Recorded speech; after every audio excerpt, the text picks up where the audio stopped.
Good morning. Good morning. Once again, this is Detroit in Black and White. I'm Adolph Mongo, and we are broadcasting live from the David Whitney. Great David Whitney building is a hell of a It's building. beautiful. There's no question It's about beautiful. it. Newly renovated, division of Marriott. So here we are for the second week in a row. Good morning, Vanessa Moss, Attorney Vanessa Moss, candidate write-in Vanessa Moss. How you doing? I'm doing fine. Good morning to all those that are viewing Detroit Black and White. We welcome you to watch this. Not only that, we ask that you like, subscribe, and share. You can catch us on all social media platforms. You can also catch us on www.detroitblackandwhite.com.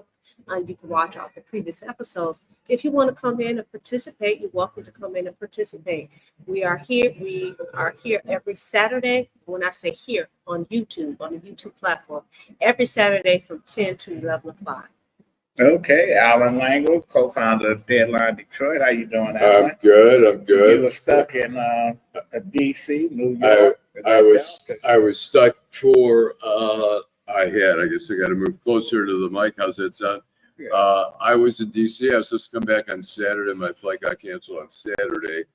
I rescheduled for 8:30 p.m. Sunday night. I got there at 6 p.m. They delayed the flight to 11:30, then 12:30. Then they canceled. I had to get my bags, go back to the friends I was staying with. Then they scheduled me for Tuesday. That got canceled, and then Wednesday they scheduled me from JFK It's normally an hour flight from DC to Detroit. I ended up going. The flight was scheduled at noon to leave to JFK in New York, and then a 3-hour layover, and everything was delayed. I got home at 9 o'clock that night, but I got out of that crazy maze. But it's they're going to pay for, I think, some of the food, and they gave me 10,000 points, but I'm going to ask for more. I think that's kind of nothing, Well, anyway, it was a mess. Hopefully they got it together. Well, I'm gonna go to you, Vanessa. You're outraged. Lots of things happening. Right, a lot of things that happened in the last couple of weeks. One of the things that sticks out in my mind is the murder of the Melvindale police officer Muhammad Saeed, 23-year-old, who protected and served, and in doing his duty, he was murdered. And then you have that, you juxtapose that with what happened in Springfield, Illinois, with Sonia Massey, who called the police to protect and serve, and she was murdered. That is outrageous. The read on that was what was going on? She had a boiling pot of water, and yeah. But it was on the stove. She was taking it off, okay. And then she was scared when they came. The police came. Soon as she went to the pan on the stove, he said, "I'm gonna shoot you in the face," and he shot her. Just when I tell you it's outrageous. It is outrageous. You have someone who is doing his job. He's 23 years old, right. And if you pay attention. They say brain science says talk that we about don't the mature. Melvindale. Yeah, actually, they changed it to 26 years. Okay, so no, I'm saying he was 23, but brain science says you don't mature until you're 26 years old, right? So this kid, as far as I'm concerned, is dead. Okay, and then and we know that police officers they know they put their lives on the line every day. But you certainly, as a family member, you expect for them to come home. And then when you have Sonia Massey, who has 2 children that are under the age of 18, and this woman called the police. She has some mental health issues, right. And now she's dead. Now, it's outrageous. The one thing I will say is that they have in both cases, they have people who they suspect were responsible for the murder of these people. I was in Springfield, Illinois, 2 months ago. It's the capital of Illinois, a political town, a small town. You got a small town feel that live in those kind of towns. Here you had a cop that's been on 4 different police departments in 6 years. He floats all over the place, don't last too long, and he constantly gets hired by these folks. He got kicked out of the military for whatever reason. Dishonorable discharge. Yes. Yeah. And here he can still carry a gun and shoot somebody down. Where the Springfield police fucked up at in the beginning was the family thought that Miss Massey killed herself because they know she had some mental issues. Yes. They didn't tell them that the cops shot her. You know, so they had to go. Fortunately, they had the body cam. Right.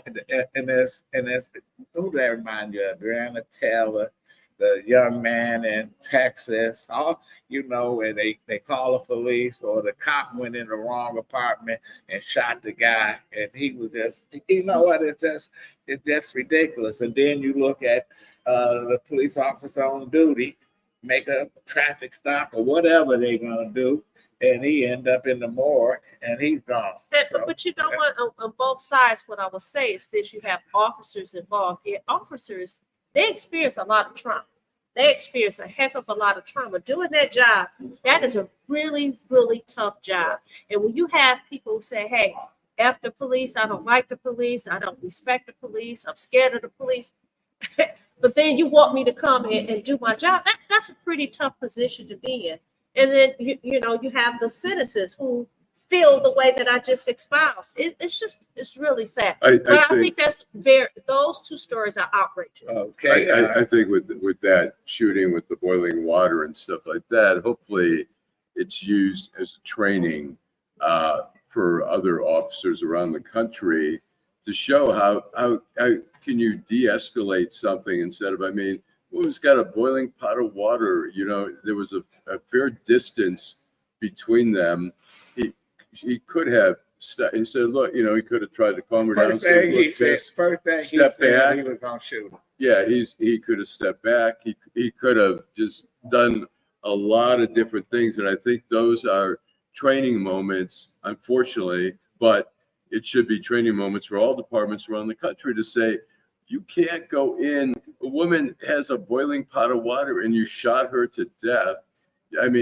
But you know what? I'm going to play devil's advocate. Yeah. He's entitled to a defense. We don't know. We weren't there. We don't know how far away they were. We don't know what was going on in his head. I'm just saying. All I know, all I know So is the asshole said he was going to shoot her. He told her he was going to shoot her, and he shot her, and she's and dead. There it is. Yeah. Allan, I find it interesting. The race is really heating up now with Harris in there. There's a whole new energy going on the Democratic side. I think it's interesting that J.D. Vance is trying to portray the Democrats as like being anti-family, which is just insane. And I think he's going to a real, that's already a dangerous thing. Dan Quayle did that with, he had a speech about Murphy Brown attacking single moms. I remember that. Yeah. Not realizing, look, this country is so diverse in so many ways beyond just race and ethnic and everything. Lifestyles, people have different lifestyles. And it's like, I think, and particularly J.D. Vance maybe doesn't realize who he's running with. If he's trying to use the moral high ground of family values and stuff, he's going to go down a dangerous rabbit hole with Donald Trump, who is anything but family values, So.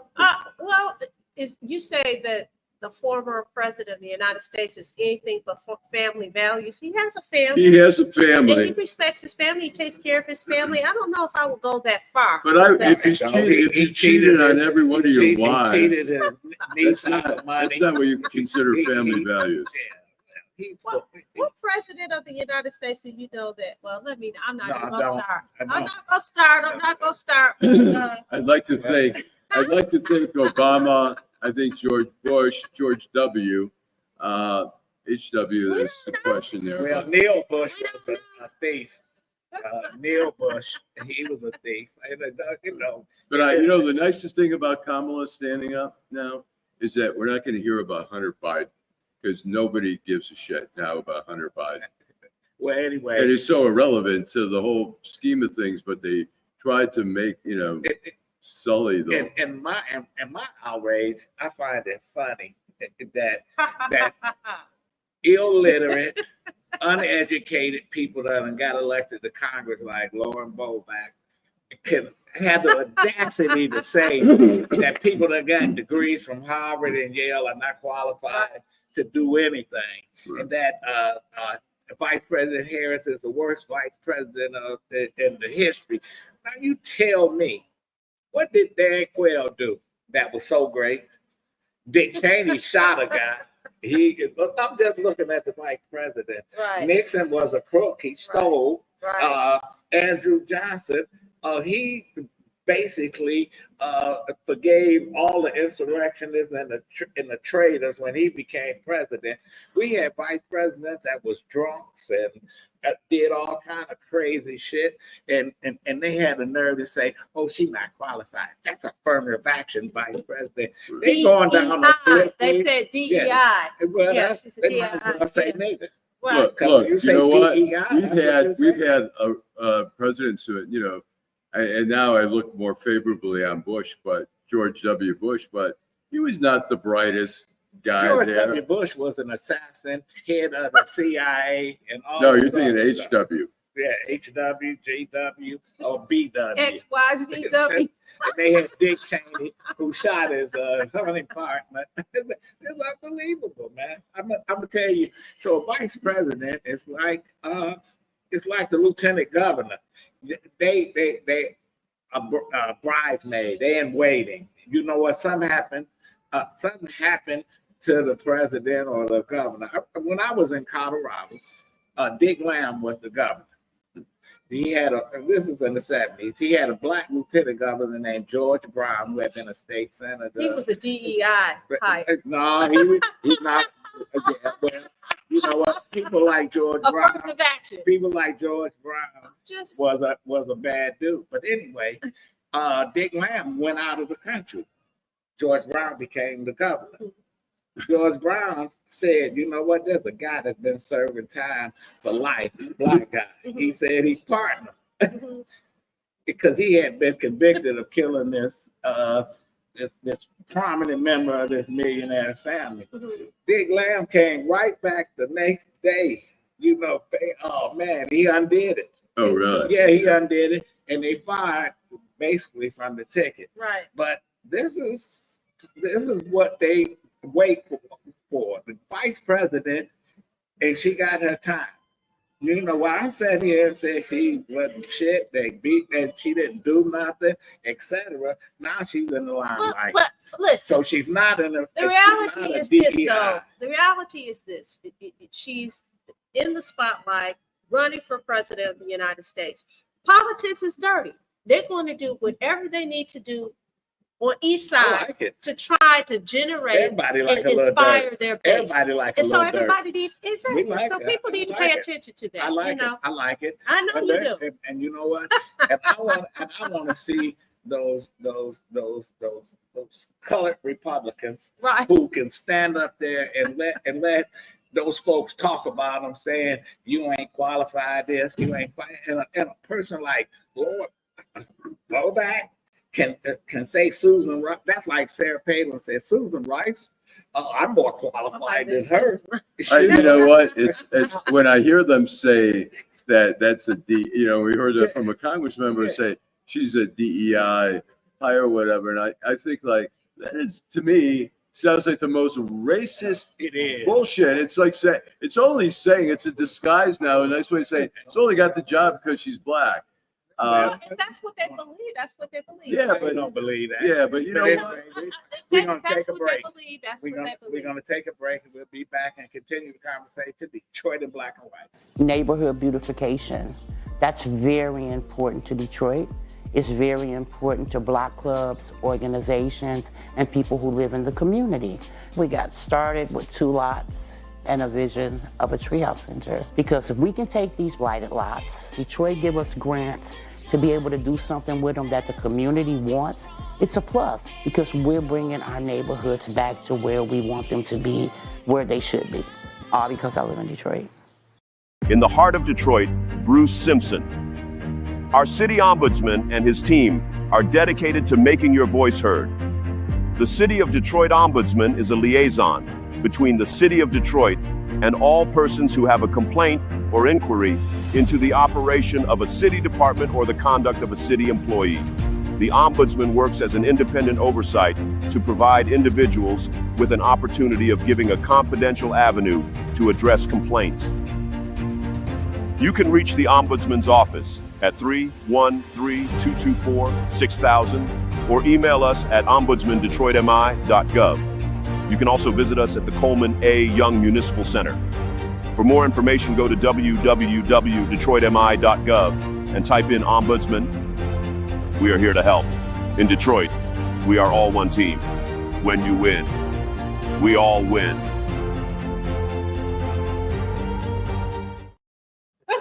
This is Alyssa Slotkin, Democrat running for the U.S. Senate. I want to share a story about who, more than anyone, taught me the importance of listening and accountability. It was President Barack Obama. I served in the White House on his national security staff.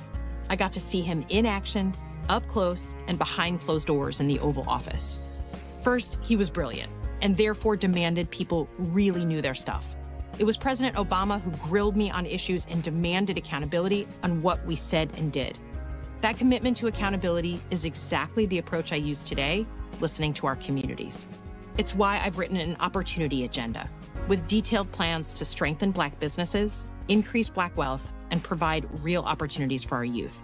Because, as President Obama taught me, you better say what you mean and mean what you say. So that's why I approve this message. Vote early or on August 6th for Alyssa Slotkin, Democrat for U.S. Senate. Paid for by Alyssa. All right, we're back. We're back, Detroit Black and White, and we have a guest. He's really not a guest. He's a family member. I was teasing him last week. He is Bart Simpson's cousin. Yeah, okay. See, I forgot to come up He's with the some jokes. He's the grandson of royalty, right? Yeah. Honorable Barbara Rose Collins. Honorable Barbara Rose Collins, but he is our City of Detroit ombudsman, Mr. Bruce Simpson. Good morning. Good morning. How you guys doing this morning? All right, Bruce. A lot has changed in a week since we last got together, right? Right. Heard you guys talking about a lot of it during the first segment. What do you think? What's your thought on that? And I think it was inevitable. I think there were people who thought that What you talking about? President Biden. Okay. Him, Let's make it plain. Yeah, make it plain. Him, Right. Stepping down and endorsing Harris, I think is the only option they have. Whether you want to talk about financially, right? Not losing out on that money that was donated to the ticket. Donors were talking about holding money back until something was done. And quite frankly, I think it's in step with what he promised. We were talking about it off camera, but he said that he was here to serve a purpose and relieve us from Trump. right. He did that. Now it's time to make way for another candidate. Well, let me ask you this. I'm curious.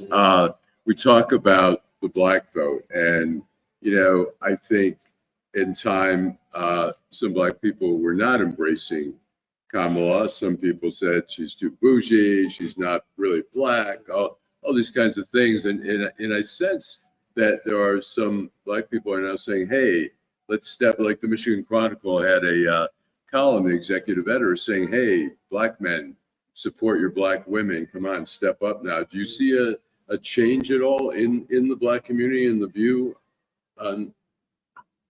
You want to go ahead first? Well, I would say in the community, like in every community, you're going to have a diverse opinions about that candidate.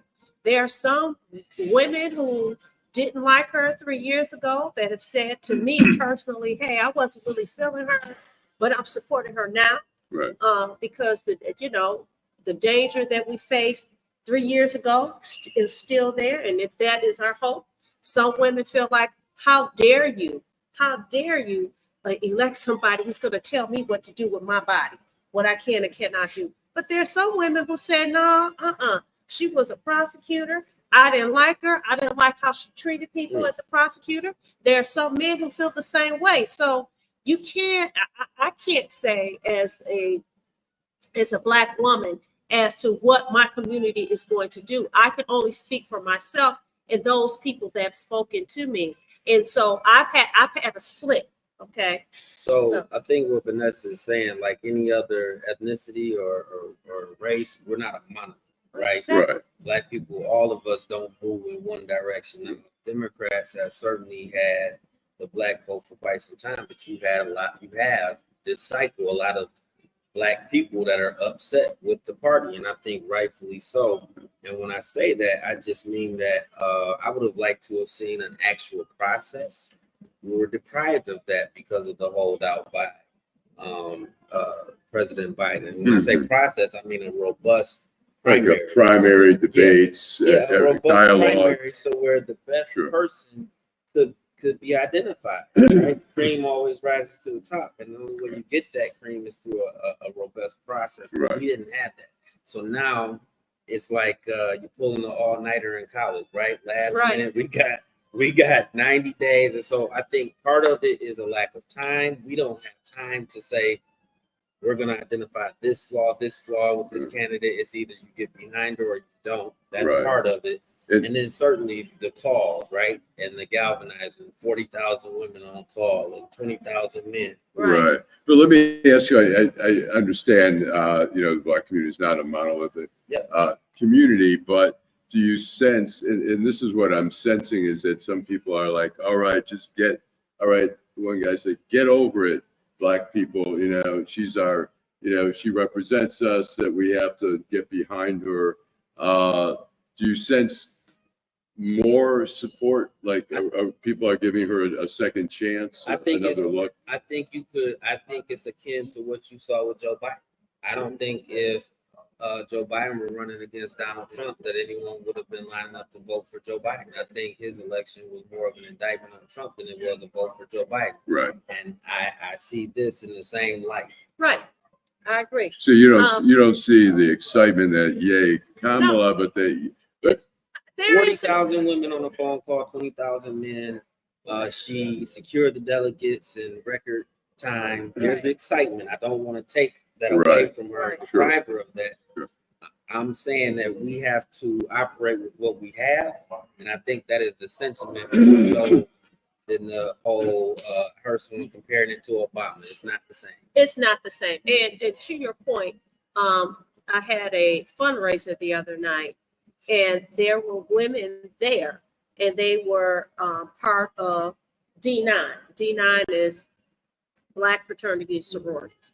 And they said to me, listen, because I am a member of a Greek letter organization. They said to me that, listen, we have to stand behind her. We're standing behind her. Some of these same women wasn't feeling her 3 years ago. So, I think you just, you're dealing with what we have. That's the bottom line. Right. I think people are reconsidering. They're giving a second look. I was saying is sometimes, we were talking last show about what has changed, but it's like, the circumstances have changed. She's now the hope. She's articulate. Yep. She's got, unlike Joe Biden, who had sort of lost that edge, she has that edge against a guy who's it's a fight. I mean, it's a major brawl. Biden lost the ability to effectively communicate, and any commander in chief we have, that is like right at the top of the list. You have to be able to articulate your message, your record that you're going to stand on, and give people confidence that you can do the job, right? And so he lost some of that. I want to say this. I was one of those persons who was critical of Kamala in terms of her vice presidency. What has she done, right? Right. But then I thought about it. You have to do some critical thinking. And I said, well, what did Vice President Biden do under a Barack Obama presidency? He had 8 years as vice president, right? What did he do? Nothing. and the point I'm making is the vice president is at the mercy of Absolutely. the president and his agenda. Every president, I think every vice president has a different role. I think Dick Cheney, had a very. He was the Right. president. I think He was Joe the Biden. president I think Joe Biden went foreign affairs. He was the president / vice president. Yeah, Right. but I think Joe Biden with foreign affairs and stuff. I think he was an advisor to Obama. Obama was clearly in charge, but he had an active role. Then we see people like Dan Quayle, who we really didn't see much from. I think we saw some vice presidents who were pretty benign. Okay, Go ahead. go ahead. No, I was finish going your to thought, say then that I'll you, go to as a the vice subject. president, you will only have as much latitude or room as is afforded to you by that principal, by that president of the United States and or his handlers. Remember, there's a whole team Right. operating to carry out his agenda, not necessarily the vice president. So Right. Bruce, Yeah. we're going to turn the subject to you as the ombudsman of the city of Detroit. Mhm. What power do you have and what are you doing? What power do I have? So, Right. primarily we deal with oversight, right? So we're a watchdog agency for all city departments. If your taxpayer dollars pay for it, we have oversight. What does that entail? We possess subpoena power to compel some departments to cooperate that don't necessarily want to cooperate when they are negligent in doing their jobs. We don't come heavy-handed. We come smiling, and we kind of we're pleasant. However, if you don't cooperate, we know how to flip that switch as well. But we're all working towards the same goal, which is improving the quality of life of Detroiters. In addition to handling complaints, we deal with a lot of policy formation. On the 26th, we had one of our recommendations passed through the House, and I just found out last week that it was signed into law by the governor. And this is for our property transfer affidavits, which I think I talked about a little bit. But basically, speculators, investors are no longer going to be able to get away with not filing that property transfer affidavit and receiving some punitive action that's really going to hit their pockets. Awesome. Do you have any upcoming events? Oh, we have tons of events. Primarily, we're probably going to be knocking on your door.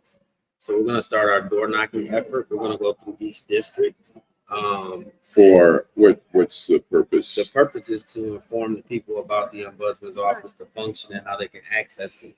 Ombudsman prior to me, nothing against them, but we haven't been as vocal and visible in the past, and so we intend to do that. People can't utilize the function if they don't know about it. So we're actually going to come to your neighborhood.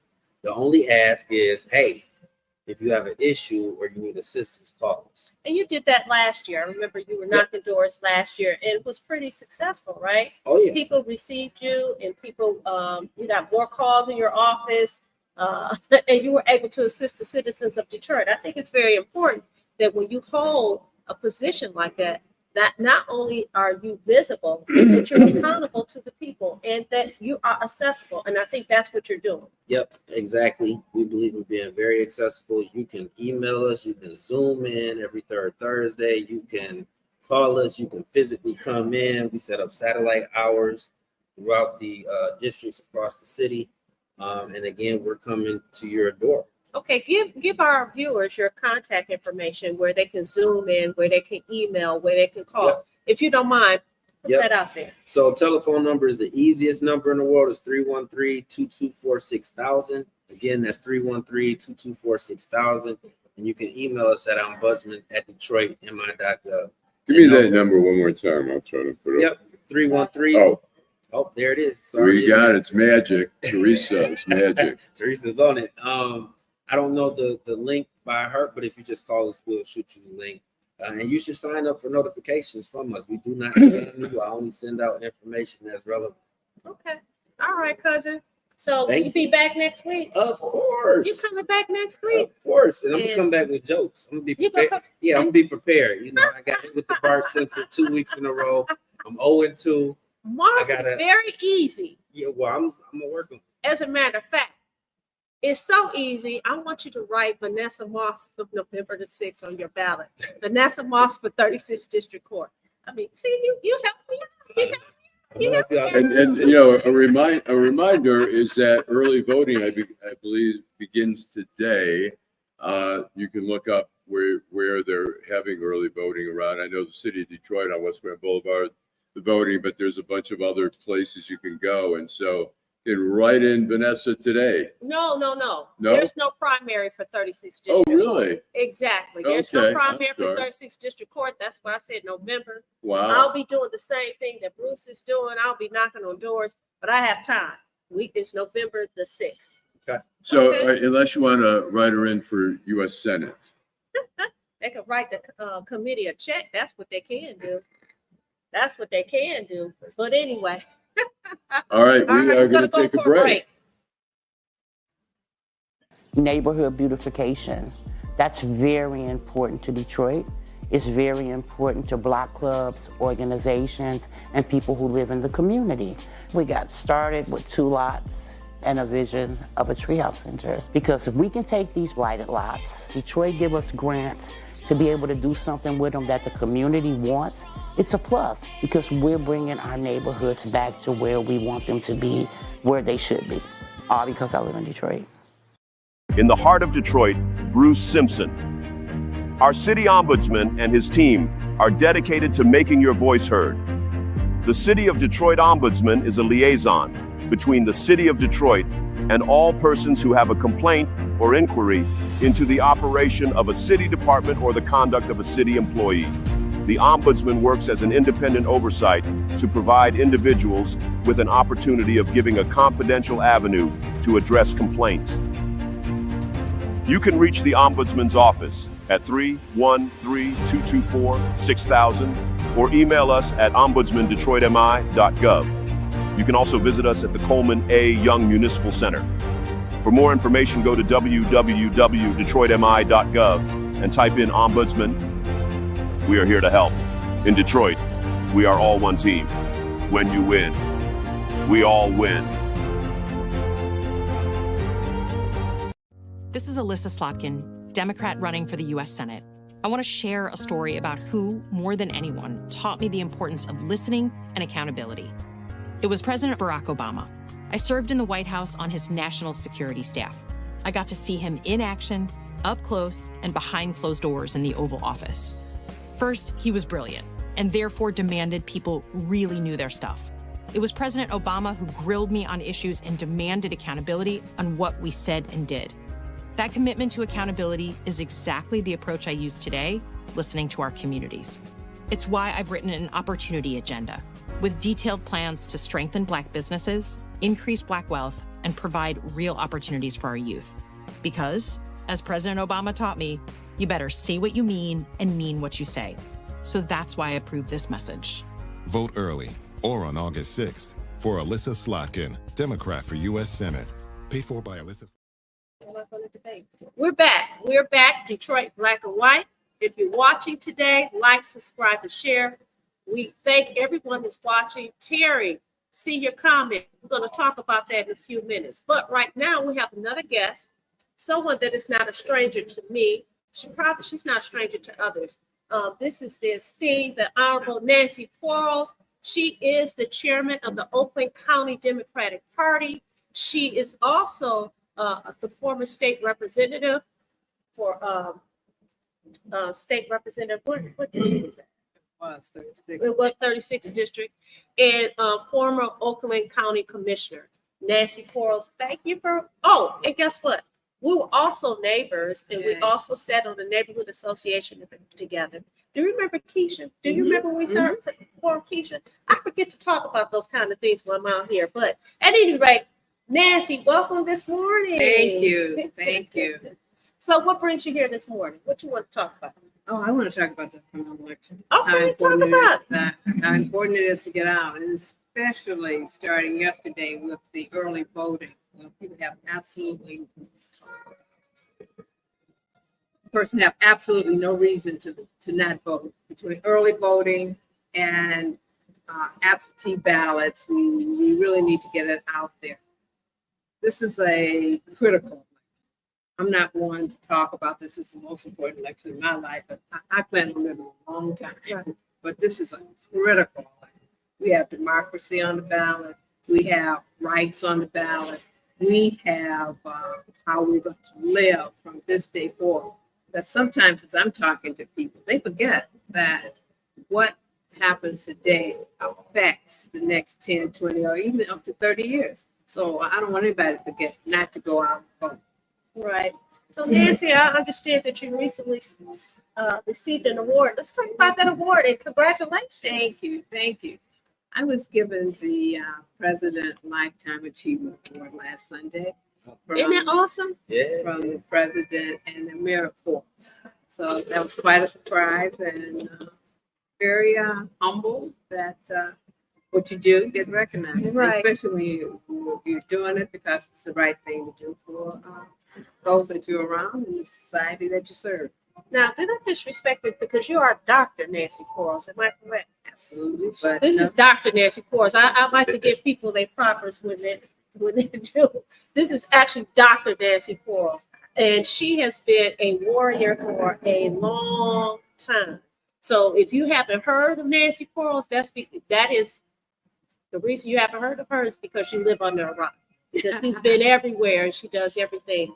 A wonderful treasure to our community. well, I appreciate you So, saying that. yeah. So what else that you want to talk about the upcoming election? What is your take on what's happening in the Democratic Party and the nominee? That's your soror, right? That's it. Absolutely. And she's my D9 sister, but go ahead. That's okay. That's good.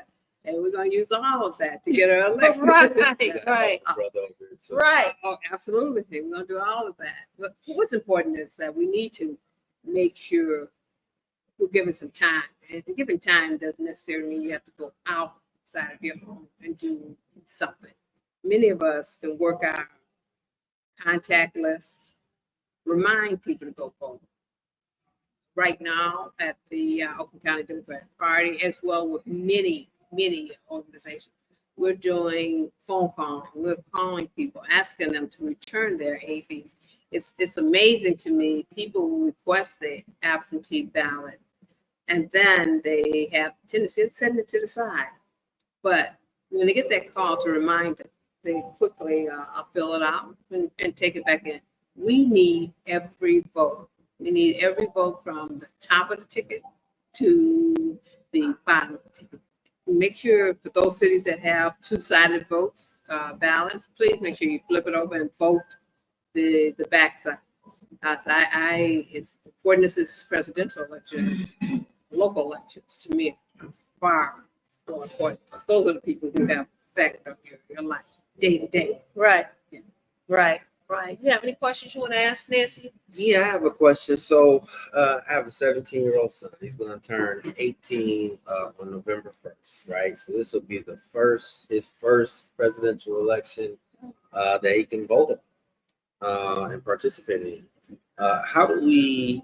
I'm going to make sure he votes. First of all, let me be clear. Dad is on it, but how do we make sure those young folks who may be they may have a negative feeling towards government, towards politics. They don't see the utility in voting. How do we inspire, encourage, and push them to get out to vote? Because they're important as well, right? Oh, absolutely. Onboard them in the right way. Yeah, absolutely. They're critical because if they start off voting when they have the first opportunity, they become lifetime voters. Recently, the Oakland County Party, we did a focus group with Black men from the age of 17 to 70 plus. And one of the things that came out of there, especially in that 17 to 26 group, is how do you communicate with them? Now, fortunately, your son have youth. Right. I have nephews that I work real hard with. But the ones who don't, they get their message from social media. All the campaigns are going to have to go to the social media, Yeah. Especially the ones that they listen to. It's not necessarily Facebook and LinkedIn. TikTok, Yeah. Instagram. Instagram. Yeah. Yeah, and it's a couple And of these new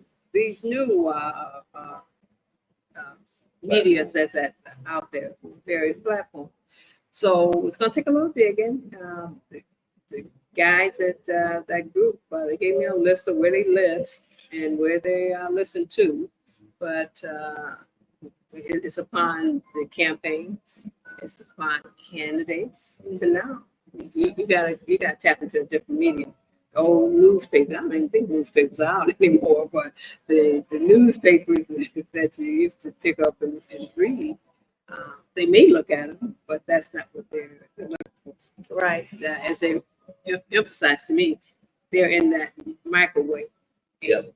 They want something quick. Yeah. Instant. Everything is instant. Yeah. Yeah. Let me ask you this. As the chair of the Oakland County Democratic Party, is the national party helping the local party there in Oakland County? And if so, how are they helping?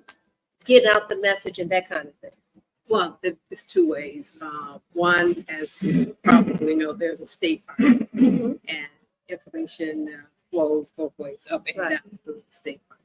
So questions and things that come up that you need to ask for communications, it's really been open. The other way is we're having a number of Michigan. I think everyone knows Michigan is very important to this election. And therefore, there are a number of people that's coming in and out. So the message, the appearances, the emphasis on how important this election is all taking place. I have a question. It just popped in my head as you were talking. I think Vice President did a very good job of delivering a different message as relates to the Israeli-Palestinian conflict. We have a large Arab American population here in Michigan that could decide the way this election goes. And they were not fond of President Biden's policy and how he executed, considering that subject matter. What do you think that we can do to give that community confidence that this vice president and this presidential candidate is going to support them and their people back home? Well, I think the first thing we have to do is listen to them. And I'm sure they're very vocal,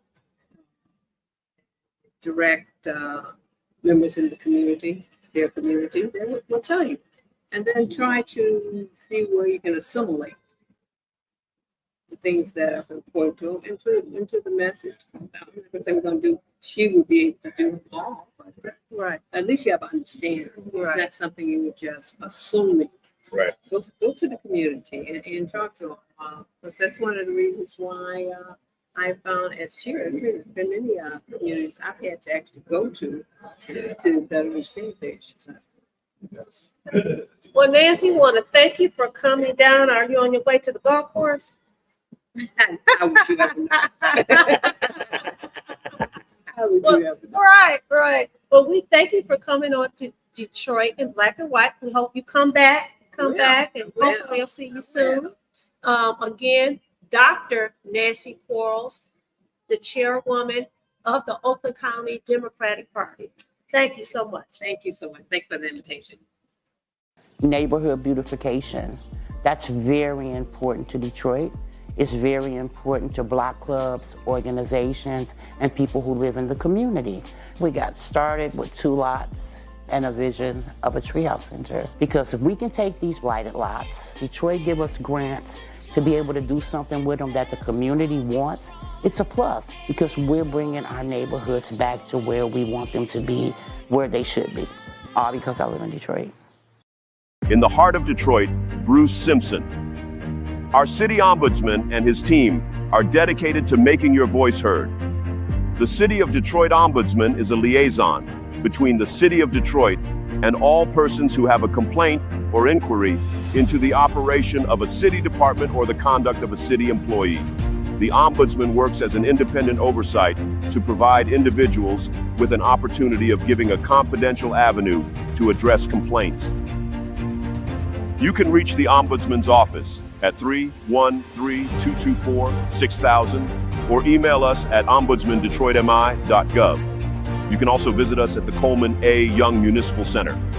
For more information, go to www.detroitmi.gov and type in Ombudsman. We are here to help. In Detroit, we are all one team. When you win, we all win. This is Alyssa. Oh, This is Alyssa Slotkin, Democrat running for the U.S. Senate. I want to share a story about who, more than anyone, taught me the importance of listening and accountability. It was President Barack Obama. I served in the White House on his national security staff. I got to see him in action, up close, and behind closed doors in the Oval Office. First, he was brilliant, and therefore demanded people really knew their stuff. It was President Obama who grilled me on issues and demanded accountability on what we said and did. That commitment to accountability is exactly the approach I use today, listening to our communities. It's why I've written an opportunity agenda with detailed plans to strengthen Black businesses, increase Black wealth, and provide real opportunities for our youth. Because, as President Obama taught me, you better say what you mean and mean what you say. So that's why I approve this message. Vote early or on August 6th for Alyssa Slotkin, Democrat for U.S. Senate. Paid for by Alyssa Slotkin. We're happy to have Karen here. all Yeah, right, we I are know. back. Yeah, we are back, Detroit in Black and White. If you are watching Detroit in Black and White on YouTube, we want you to like, subscribe, and share. Thank you to all those that are watching. Bird, Terry, we like your we like the fact that you're watching, but more importantly, we like that you're commenting. And we're going to get to those comments maybe even the next 10 minutes or so. Speaking of comments, one of our frequent viewers, she used to listen to us when we was on the radio, Detroit Black and White. Adolph and I was on the radio. And when we moved to YouTube, she said, I'm going right to YouTube. Karen Winston, good morning. Good morning. Good morning. Welcome to Detroit Black and White. Thank you. So one of our the people on the show said, let's get Karen on the show so that she could talk about, first of all, talk about who you are and what drove you to Detroit Black and White. Well, I'm a Detroit retiree. I worked for the city of Detroit over 30 years. After all the other daytime talk shows wore out, and I just started searching for talk shows because I like to listen, I like to comment. And then I stumbled upon you guys, and I thought I'd stick with you. Okay, awesome. And what were you doing for the city of Detroit? I worked for the public lighting department for over 30 years. That's my only, actually my only job with the city. Now you were caught up in the whole pension issue during the bankruptcy and Yes, but I retired in 2009, far before the bankruptcy. So I don't know how I got mixed in. Did your pension get impacted by the bankruptcy? It's still impacted, absolutely, still impacted. And tell us how, in what way? Well, they first of all, we took a 4.5% pay cut. That's still in effect. We had our health care removed. That's still in effect. We also had our annuities taken back, and that they're still doing that 10 years later. Wow. Yeah, so they're still going in our pension and taking what they said we owed. They never proved it. And is there any way of ever recouping any of that, or is that a final kind of Well, arrangement? hopefully, since they caught the guy with the Riverfront Conservancy, hopefully everything will start to come. That's our hope. That's really, I mean, when you think about it, there's $40 million missing that could have gone to people Absolutely. in the pension. Absolutely. It is criminal, literally, It in is criminal. every way. It's a crime. It is a crime, but you know, I have said more than once that he's not the only one. That there were several people. There was a board that is involved. They were sleeping on a job, and or some people were cooperating. You cannot tell me that was not the case. But we'll see what happens with that. Exactly. So, You can't yeah. tell me that it's not status quo across your Right. The majority of your 501ks and all these people are raising money. They Right. don't raise money for nothing. It's a job. The Right. job is to raise money. Right.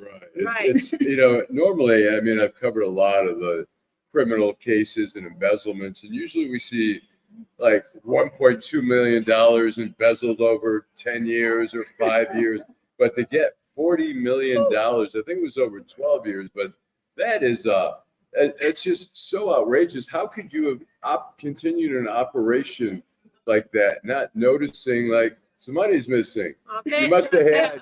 I'm not what- buying it. There's, I don't buy it. I mean, We're not buying it, No. and we're not buying it that it's him. I have a problem with the fact that they just have this one face. I'm sorry. No, that could not possibly be true. No way. It goes real deep, but it goes super deep. Yeah, they had some article not too long ago saying that on one hand you have the media saying that he's taking a plea deal. Then the other day he's telling the court, listen, the amount of money that you guys are telling me to live off of, $3,000, is not enough money for me to survive. He still has his constitutional rights, right? Yeah. He is innocent until proven guilty. And realistically, $3,000 is not enough money to live off of. You know, but unfortunately, there are people who are living on far less than $3,000. Exactly. well, considering the lifestyle he lived for those years where he was making $40 million, I mean, Right. you can't really feel sorry for him. I mean, look, I mean, the paper cases are the strongest. I mean, they have it on documented. He's going to have to cop a plea. I think the question is, what kind of deal can he get? But look, it's a public, he was a public official. He should get some that's some serious money. Yeah, He needs to let me do say quality this. time. He needs to do the same Let thing. me quality. say this. Yeah. Let me say this. That prosecutors, I don't care if it's a federal, I don't care if it's state, I don't care if they always overcharge. Okay, they always overcharge. Number one. Number two, none of us have the benefit of seeing the discovery. All we know is what the media is telling us, right? And we know that somebody is leaking whatever information they want for us to have, right? We're not getting the full picture. So I think it would be incumbent upon all of us to sit back, watch, and see what happens. But I don't know. I think it's there's You've convicted him already. well, I You've think convicted him there've been- already. well, look, Him by himself, and that's a problem. look. The thing is, there's been audits. You've convicted him There's- already. He's guilty. There's audits been done. He's guilty of he's being the he's in, CFO of the conservancy. What do you think here? he's in charge of the finances. What do you think here? I think that what he's done is nothing. It's status quo. This is what they all do. It's what they all do. And the thing is, Well, hopefully if you not pay, all. you play. If you play, you pay. And that's the name of that game. Now, I didn't tell you the worst part was our cost of living was removed, and it's never returned. So we're still living on 2012, 2013. Wow. Not one cost of living. Wow. And nowadays with inflation really has. I mean, we look at the wages during the pandemic, where we see White Castle workers were suddenly $15 an hour, Right. and you're still getting the same amount of money. We go to a restaurant now, it's outrageous how much it costs to eat. Particularly a really nice restaurant, the prices are so outrageous. But any regular restaurant now, it's funny. I was talking about a hamburger. Last night I was telling somebody they have a $22 hamburger. It's probably more now at the evening bar at the Shinola, and Everybody don't go to the Shinola. and Right. and that used to be a lot. Now it's like a $12 hamburger used to be like a really high-end hamburger. Now it's like those are the specials now during hamburger week. It's only $12 or whatever. It's crazy. Right.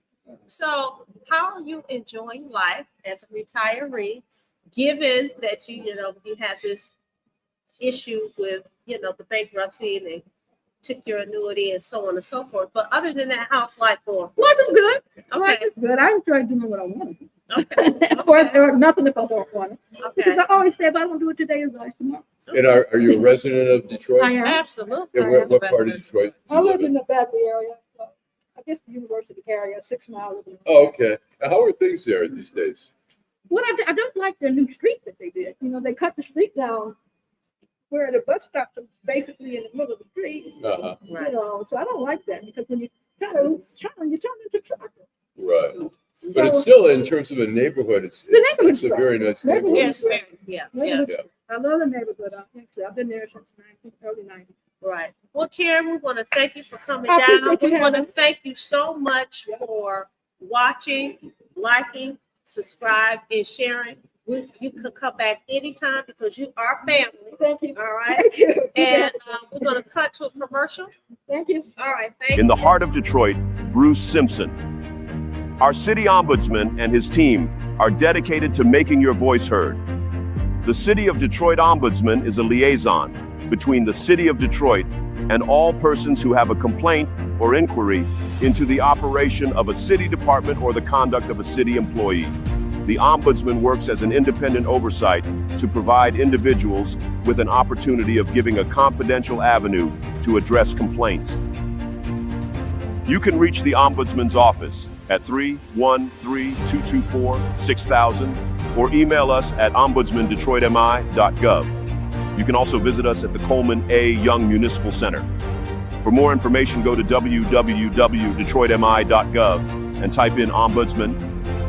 We are here to help. In Detroit, we are all one team. When you win, we all win.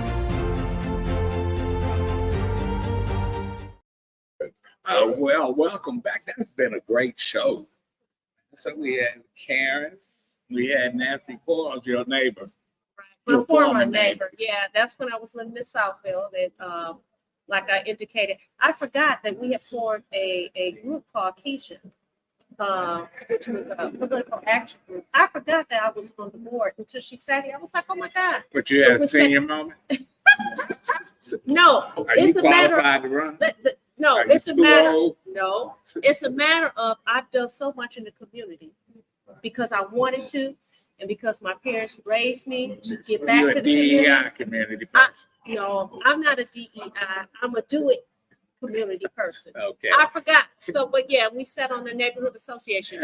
And I just want to say, I talked to Dave Tinsley, the assistant general manager of the David Whitney Hotel. He Yeah. said he's so happy to have us, that he's going to give us some future dates so we can Okay, come over absolutely. here and enjoy the ambiance of this lovely hotel.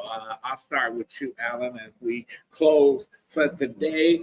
Your final thoughts. I'm excited about the race now, the presidential race. I think there's a lot of energy on both sides. I saw an attack ad yesterday against Harris, putting it about the border, which to me is like Trump is responsible. He essentially killed the Republican-led bill to strengthen things at the border. People say, "Oh, it wasn't perfect." It wasn't. Yes, it wasn't perfect, but it was an improvement, and he undercut it so he could continue. It was like Nixon basically told the Vietnamese, like, "Don't make peace here because I'll give you a better deal." And so thousands of more servicemen died. Well, let me tell you, can I tell you this? Reagan and them told Iran, don't release the hostages until he Right. gets sworn Right. in. It's So they so play this game. outrageous. Ask you a question. All right, My better question is speak in. this. Yes. If the former president was standing right here, would you shake his hand? Would I shake his hand? I probably would. Okay. I Would you probably say would. it's nice to meet you? I don't know if I'd get that nice, but I wouldn't be. I'm a bitch slapper. Yeah, I mean, That's what I would put it this way. I would I would love to interview him. Okay, so you would love to interview him. I would He's love an Okay. introvert. Okay. I met Donald Trump at one time. Oh, He's yeah. scared of You know black I'm messing with him. He's That's why I scared asked of that Well, question. I'll tell you this. I worked with a guy when remember when he was making fun of a reporter. There was a reporter, Serge Oh, that Kovaleski. was your friend, right? Yeah, Serge Kovaleski, who worked at the Washington Post at the time, who's now at the New York Times. And he said, when people criticize him, he says, "I don't even know who that is." He goes, "I don't know that guy." And Serge Kovaleski told me, he said, when he worked at the New York Daily News, he said, "We were on a first name basis." I mean, the He's a guy. liar. He's a liar. So, Your final thoughts. My final thoughts are, listen, it's a beautiful day in the neighborhood. It is beautiful outside. Get out and enjoy yourself.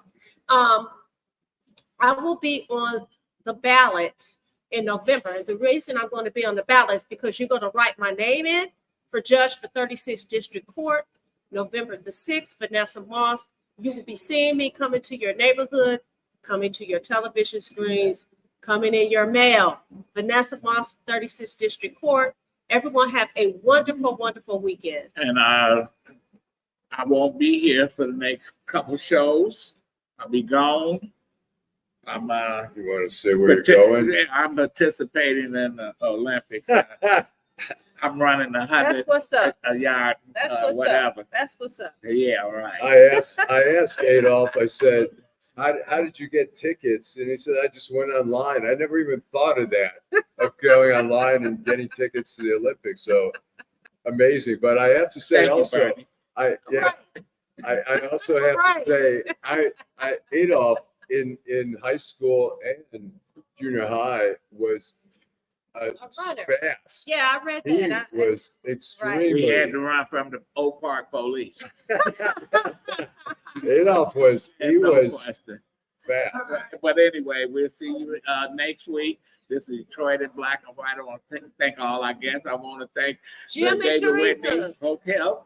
Wait a minute, we already, they go down the best. We say the best for last. Okay. Jim Nardoni, Teresa, thank you very much. We couldn't make this show happen without your participation. Oh, we want to say thanks, Tim, for your comments. I forgot to read your comments, but we'll take care of you next week. And thank you, Mr. Bird and Dwayla and D. Holly and all you others that watch us every week. Thank you. Don't